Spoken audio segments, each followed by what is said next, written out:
독립을 해서 내가 세대주가 되는 것도 굉장히 중요하겠지만 제가 추천드리고 싶은 방법이 있습니다. 네, 안녕하세요, 여러분. 돌아온 열북이 Q&A 시간입니다. 네, 요즘에 열북님들이 Q&A 좋다고 열렬한 반응을 해주고 있어서 제가 이렇게 찍을 때마다 힘이 납니다. 네.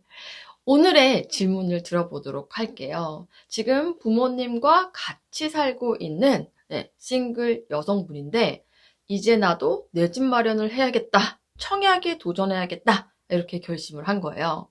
그런데 이제 부모님과 함께 살고 있는 세대원이기 때문에 이제 청약을 할 때 세대주만 가능하잖아요. 그래서 본인이 세대주가 되어야겠는데 어떻게 세대주가 돼야 될까요? 이런 질문을 주셨습니다. 네, 요거 굉장히 헷갈릴 수가 있어요. 처음 청약을 할 때는 본인이 이제 부모님이랑 같이 살고 있는 캥거루예요. 세대원도 청약이 가능한 줄 알고. 물론 그런 경우들이 있습니다. 뭐 예외적인 경우들이 있어요. 뭐 지방이라든지 뭐 그런 경우도 있지만 일반적으로 우리가 청약을 할 때는 세대원이어야 하고 무주택이어야 하고 그러니까 요건들을 이렇게 충족시켜야 됩니다. 본인이 일단 세대원으로 있으면 청약 조건 자체가 안 되는 거죠. 그래서 첫 번째로 여러분들이 하셔야 될 게 내가 세대주가 되어야 된다는 거죠. 자, 그럼 어떻게 세대주를 줄까? 열북님이 문의를 하신 게 그러면 언니 집에다가 내가 전입신고만 하면 될까요? 이렇게 물어봤어요. 그러니까 그냥 언니 집에다가 내 주소를 이전하는 거죠. 이래도 되긴 해요. 이 경우도 가능한데 그리고 난 이후에 어떻게 해야겠어요? 그 집에 누군가가 현재 언니 집에 누군가가 세대주로 돼 있을 거 아니에요. 그러면 그 세대주 대신 본인이 언니 집으로 가서 세대주가 돼야 되는 거죠. 만약에 언니 집으로 주소를 이전을 했는데 본인이 세대원이야. 그러면 아무런 의미가 없습니다. 부모님 밑에서 세대원으로 있으나 언니 집에 가서 세대원으로 있으나 본인이 세대원인 거는 똑같은 거예요. 네, 그거는 아니고요. 그러면 내가 집을 사서 안 그러면 어떻게 독립을 해야 되나요? 이렇게 물어봤어요. 근데 독립을 해서 내가 세대주가 되는 것도 굉장히 중요하겠지만 제가 추천드리고 싶은 방법이 있습니다. 열북님도 이 부분에 대해서 문의를 주셨어요. 네, 청년 행복주택이라는 겁니다. 행복주택도 굉장히 다양한 계층들을 위해서 존재하잖아요. 신혼부부들도 있고 고령층도 있고 대학생도 있고 이렇게 있습니다. 근데 지금 질문 주신 열북님 같은 경우에는 사회초년생에 해당이 된다라고 할 수가 있어요. 사회초년생이 조건이 있는데요. 일단 나이가 만 19세에서 39세까지 해당이 돼야 되고요. 월 소득이 지금 현재 2022년 지금 현재 4월 기준으로 월급이 380만 원 이하여야 되고요. 자동차나 주식 이런 것들 다 합친 재산이 2억 8천만 원 이하여야 된다는 거죠. 이런 조건들이 다 있는데 청약통장도 필요합니다.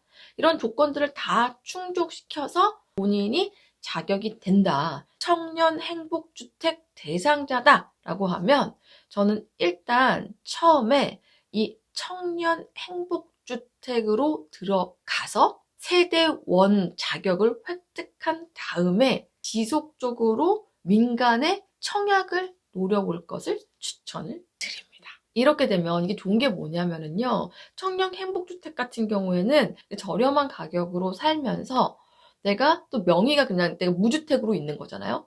무주택 세대원이 되면서 지속적으로 청약에 꾸준히 도전할 수가 있다라는 거죠. 그러면 이 청년 행복주택이 좋다라는 거를 알았어요. 내가 여기에 살면서 청약에 도전해보는 게 좋겠다 이렇게 생각을 한 거죠. 그러면 실천에 옮겨야 됩니다. 그래서 이 똑서미가 꿀팁을 가져왔어요. 바로 4월 5일부터 모집 공고가 시작된 따끈따끈한 정보인데요. 이제 서울 지역에 3군데 현재 행복주택이 모집을 하고 있는데 청년이 입주를 할 수 있는 곳은 행복가좌밖에 없습니다. 네, 가좌역 바로 앞에 있는 행복주택에는 청년들이 입주를 할 수 있거든요. 그러니까 열북님은 현재 여기에 도전을 해보실 수가 있는 거예요. 가자역이 경의중앙선이기 때문에 상당히 편합니다. 그리고 수색 증산하고도 같이 인프라를 누릴 수가 있고요. 바로 맞은편으로 가면 상암이 있어요. 그리고 경의중앙선을 타고 서울역으로도 바로 갈 수 있고 마포하고도 가깝고 광화문하고도 가깝기 때문에 위치는 상당히 좋다라고 할 수가 있고 제가 지도를 딱 찾아봤는데 정말 가자역 바로 앞에 있어요. 내가 세대주가 되어서 청약에 계속 도전할 수 있는 거잖아요. 그래서 저는 일단 열북님께서 서울에 계신다라고 하면 현재는 행복과자주택을 주목해야 한다. 거기에 신청을 넣어보라고 말씀을 드리고 싶습니다. 네. 만약에 이번에 혹시 안 된다고 하더라도 LH 청약센터에 가서 꾸준히 관심을 가지고 본인의 지역을 검색해서 넣다 보면은 저는 충분히 행복주택 입주가 가능하다고 할 수가 있습니다. 그러면 매입임대와 청년 행복주택은 뭐가 다른가요? 라고 물을 수가 있어요. 행복주택 같은 경우에는 처음부터 목적이 행복주택인 거예요. 민간 건설사들이 정부의 인센티브를 받아서 역세권에 행복주택을 지은 거죠. 그런데 매입 임대주택 같은 경우에는 그렇게 하는 게 아니라 처음부터 임대를 하기 위해서 지어진 게 아니에요. 하지만 정부에서 괜찮은 지역들에 괜찮은 집들을 선별해서 그렇게 전세를 맞춰주는 거죠. 제가 지방에 있는 재건축 대상 집 같은 경우에도 현재 세입자가 들어왔는데 LH에서 이거를 보증을 해줬어요. 그러니까 이제 매입임대가 되는 거죠. 정부에서 본인이 살고 싶은 지역에 전세금을 보조를 해주고 지원을 해주는 게 매입임대다라고 할 수가 있는 거죠. 그래서 이게 약간의 차이가 있지만 결과적으로는 약간 비슷해요. 이게 좀 많이 선호하는 거는 행복주택이라고 할 수가 있는 게 일단 신축이 많고 위치가 좋은 경우들이 많습니다. 하지만 매입임대주택도 관심이 있다면 한번 찾아와서 노려보시면 돼요. 그리고 정말 우리 2030 무주택 싱글들한테 희소식이 있는데요. 이번에 아직 정확하게 변경이 된 거는 아니지만 청약 제도가 바뀌게 됩니다. 그동안 사실 싱글들이 굉장히 서러웠어요.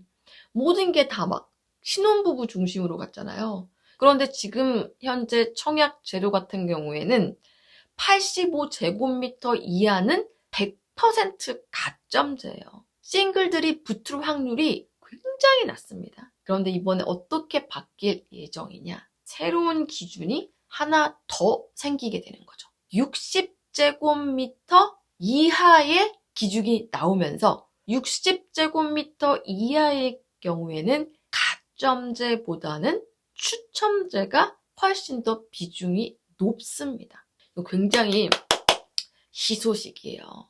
이제 우리 싱글들 같은 경우에는 60제곱미터 정도만 살아도 방 2개로 살 수가 있거든요. 거실 하나, 방 2개. 요 정도만 해도 본인 혼자서 생활하는 데는 큰 지장이 없습니다. 추첨제가 훨씬 더 늘어나니까 기회가 더 많아진다라고 볼 수가 있는 거죠. 저는 그래서 질문 주신 열북님께 지금부터라도 빨리 움직여서 행복주택이 됐던 매입임대가 됐던 일단 정부에서 지원하는 데서 살면서 꾸준히 청약의 기회를 노려보면 언젠가 청약에 당첨되는 날이 올 거라고 생각을 합니다. 정리를 한번 해볼게요. 싱글 열북님들 세대주가 어떻게 되나요? 세대주가 되려고 하면 주소를 이전해가지고 내가 이전한 주소에 세대주가 되어야 되는 거죠. 일반적인 방법으로 하려고 하면 정말 부모님한테서 떨어져 나와서 내가 전세가 됐든 월세가 됐든 거기에 전입 신고를 하고 세대주가 돼야 돼요. 그런데 그것보다는 정부에서 지원해주는 청년 행복주택, 청년 매입 임대 이런 것들을 적극적으로 활용해서 저렴한 가격에 내가 세대주가 돼서 지속적으로 청약에 도전해보는 게 훨씬 더 좋을 수 있다. 그리고 이번 차기 정부에서는 60제곱미터 이하에는 추첨제 물량을 더 많게 하고 있기 때문에 무주택 싱글들에게는 희소식이다. 확률이 더 늘어났다. 이렇게 말씀드릴 수가 있을 것 같습니다. 네. 궁금증이 있는 열북님들은 어썸레터 아래에 있는 오늘 레터 어땠나요? 네, 여기에다가 질문 주시면 되고요. 신규 열북님들 환영합니다. 아래에 고정 댓글 클릭하면 구독 가능하십니다. 오늘 영상이 마음에 드셨다면 구독, 좋아요, 알람 설정까지 부탁드릴게요.